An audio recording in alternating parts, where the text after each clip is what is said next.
The views expressed on the Nova Society are those of the panelists and guests and do not necessarily reflect the views or opinions of the Phoenix Research Institute or any institution which any panel member is associated. Reproduction or dissemination, other than for the purpose of education or information without the express written permission of the Phoenix Research Institute or Nova Society Media, is strictly prohibited. We'd like to welcome everyone back to the Nova Society. In the past couple of days, we've been discussing what our listeners think they want to see from the Democrats, how the Democrats could possibly pull this off, and now we're going to be looking at who do the Democrats have that could actually make this a reality. So let's listen in.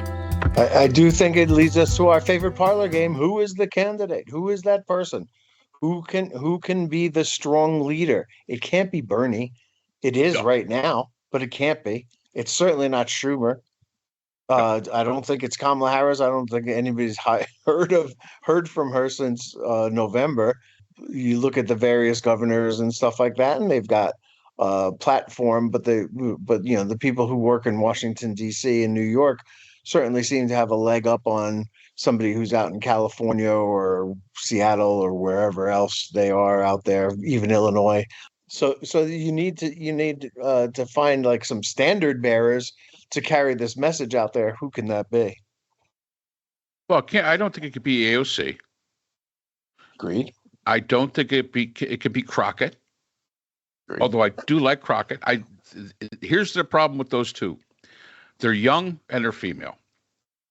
And we are still in that state of mentality here where we still look at we listen to old men more than we do to young women, even though those young women may have absolutely brilliant ideas. It's unfortunate. Given time, they should rise.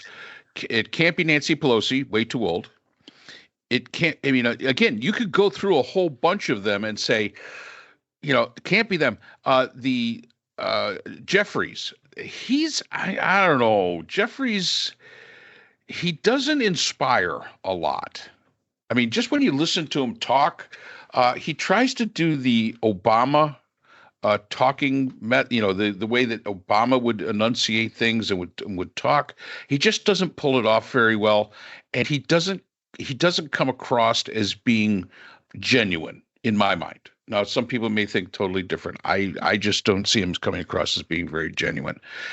I really do think that we have to look outside of the Congress. It would be very nice. And one of the things we talked about last year was the Problem Solver Caucus. You don't hear a thing about them anymore. They're like gone. Yeah, that turned out to just be a scam or something. I don't know exactly what the right word is for that, but they do nothing. They have nothing. Yeah, that was really totally disappointing. Yeah, absolutely. So we got to eliminate that group. That doesn't leave an awful lot of people that are currently in government right now. And you're right. We haven't heard from Kamala Harris, and I don't think she could be the standard bearer anyway. So we probably have to look outside. Is there a governor out there that might fit the bill? Shapiro, maybe? Yeah. Maybe?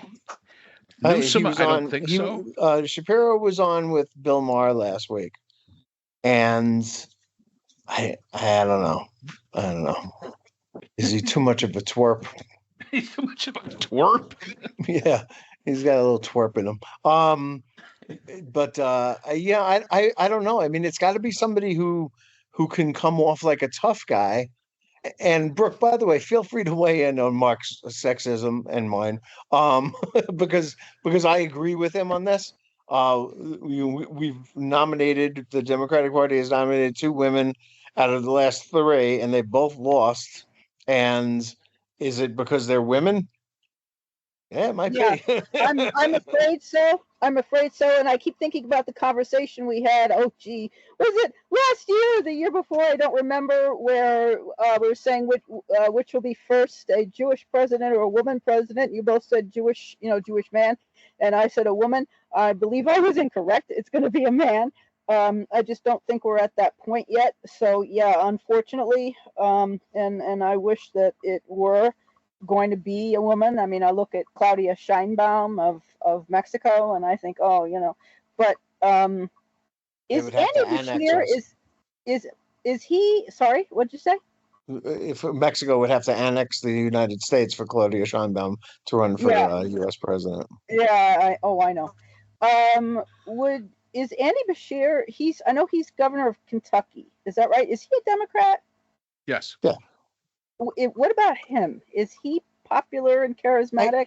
I only know Yes, the name. he is, but he's in Kentucky. Yeah. He's not even winning his state in a Okay, national election. he's not. All right. No, What about probably not. Pritzker? Or is he unpopular? Well, Pritzker, So he could probably win his state. See, here's, Okay. and again, it's really not sexism when we say that it's going to be a Jewish man before it's going to be a woman, because we've tried it, and like I say, those young women in the Congress, I have great respect for them. But I know that they have a limitation because of the mentality of society.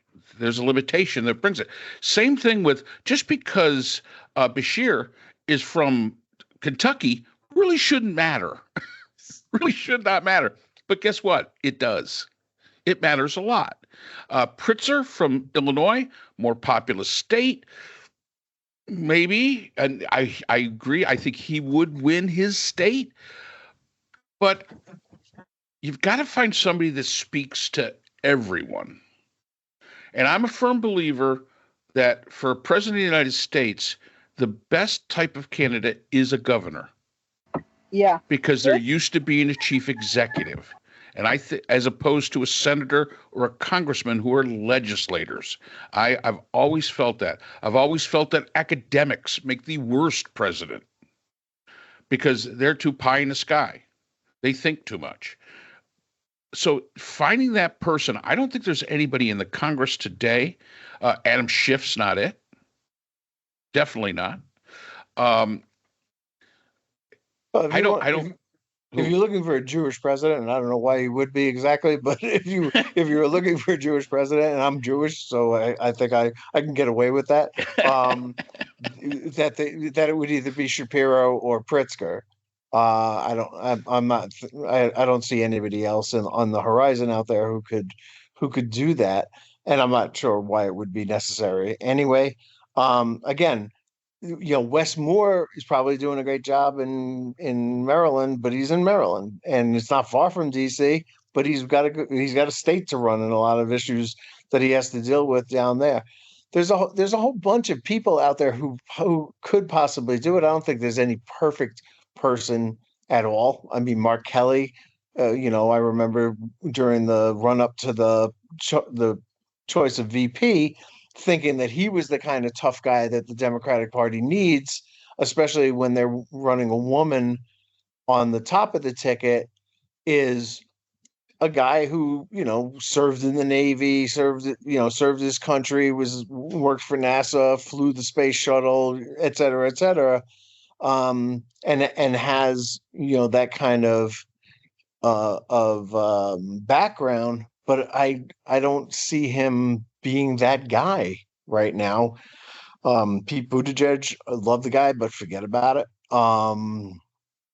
Not a tough guy when it comes to the intellect, but he's certainly not a tough guy who's gonna, break down walls and slam things on the ground. And I don't know what people are looking for exactly when it comes to a tough guy, but to me, Murphy is a really, really intriguing guy. He's come pretty much out of nowhere, small, stupid state that I happen to live in, Connecticut.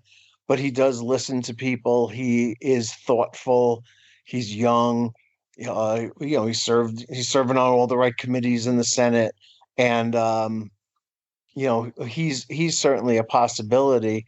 But I'm not sure he's ready. How about that guy from Virginia that you always liked? So Warner. Yes. Yeah. I mean, look, he's because you don't hear anything about him. Yeah, well, he is kind of too laid back right now, and he does speak every now and then, but he's not very charismatic. He goes on TV a fair amount, to say things, but the cool thing about him is that he is what Donald Trump pretends to be, a successful businessman and a successful governor and a successful senator.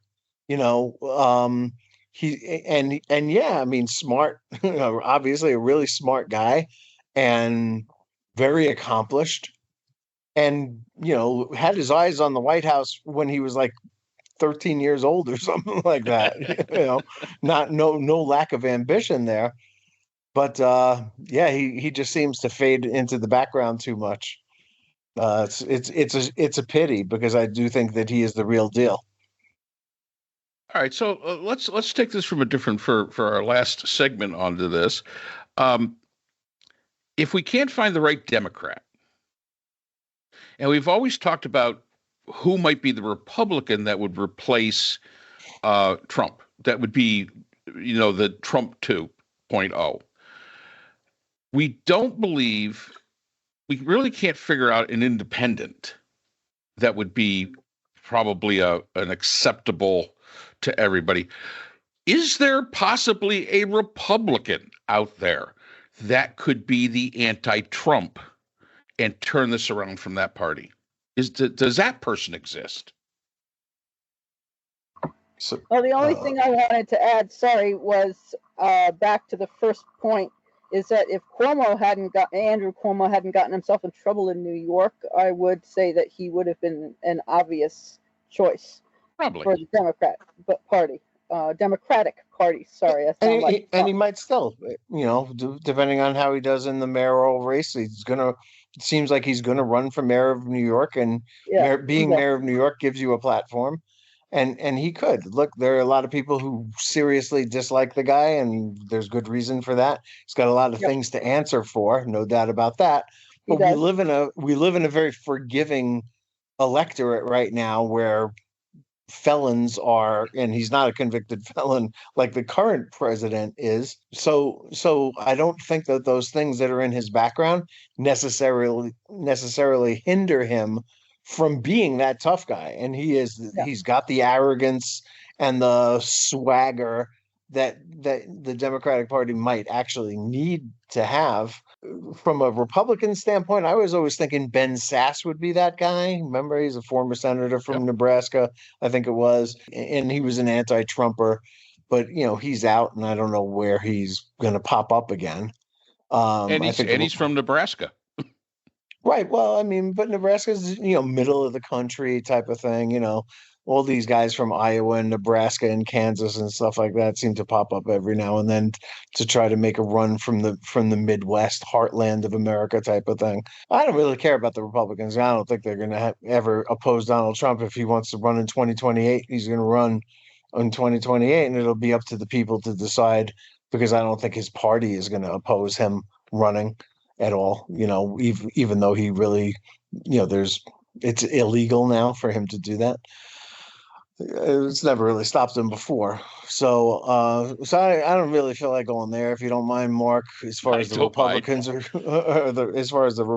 are concerned. Here, of course, but you think about military leaders, like, if Stavridis wasn't already 70, and I believe he is 70, like, he certainly has credentials as a military leader. He was the Supreme Allied Commander of NATO, would have been a good candidate, but he's not that was the problem that Wesley Clark had.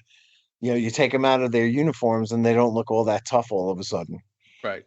That might be the problem for somebody like Mark Milley.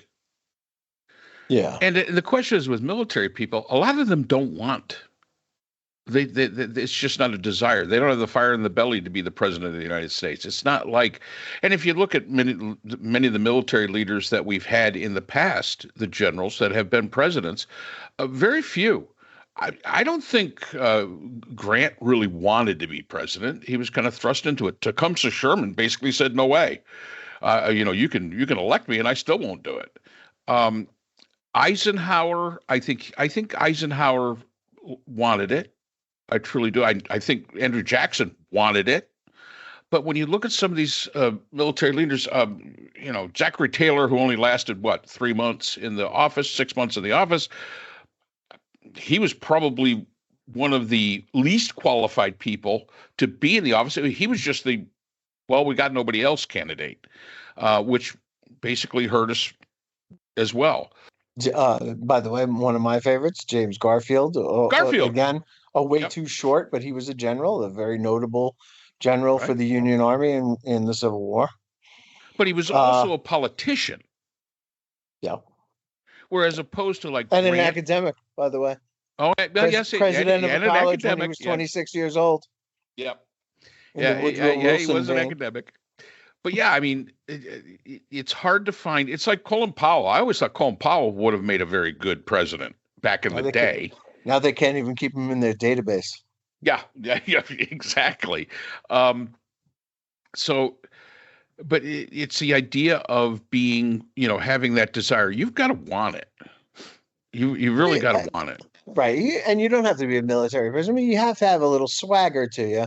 Right. And there are not a lot of people who have that. No. You do, Mark. Mark Bound for president. No, Mark Bound doesn't have it at all. Swagger. Your daughter's mad at me, so no. You don't have her vote, but we'll see who you're running against. Anybody but. She's going to check anybody but. But yeah, I mean, it's so hard now to look at the political landscape we've got and try to come up with somebody, that. But this is the task that the Democrats have right now. They've got to find that person. They've got to find leadership somewhere. I can't. Again, right now it's Bernie. He's the only one. I mean, he's got some followers, some nice young women who are running around out there doing a pretty good job.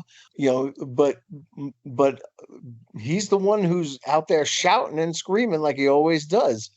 And again, it's just endemic to who these two parties are. What these two parties are. One is a party that does govern. The Democrats, they're not good at opposing, but they're pretty good at running things. The Republicans are horrible at running things. You can never get anything done, but they're a great opposition party. And we look forward to the day when that is the case again, because the country, frankly, has a lot of issues that need to be done. Some of them are getting diagnosed correctly. Some of them, like education, incorrectly. But you've got to find some leadership somewhere. It's important. And it could be a business person. Like Mark Cuban, has a little bit of that swagger, doesn't he? Oh, yeah. And seems to have his heart in the right place. It could be a celebrity. I mean, Trump was a fake businessman, more of a celebrity than anything else. But, people knew his persona. And so you would need somebody who's got some kind of persona. Let's face it, that was not a reality show. That was a scripted show where even the line "you're fired" was written for him. It wasn't his line. So, but they're running out of time, Scott. The 2026 election, believe it or not, is not that far away. We cannot figure out anybody that is actually currently in the system, in the pipeline. So you've got to bring that person in, get them the name recognition, the notoriety. You've got a lot of work to do, a whole bunch of work to do between now and 2026. That's if you're to have any chance of, getting back the House and the Senate. And I'm not even sure that that's going to be possible this next time around with the hate that's being, demonstrated toward the Democrats. But 2028, and yes, it's a long ways away. We say that, but to build somebody up is going to take time. How long was The Apprentice on for? What? It was 10 years? 10 years. 10 years. It took 10 years to build Donald Trump up from this clown to what he was perceived. What he was perceived.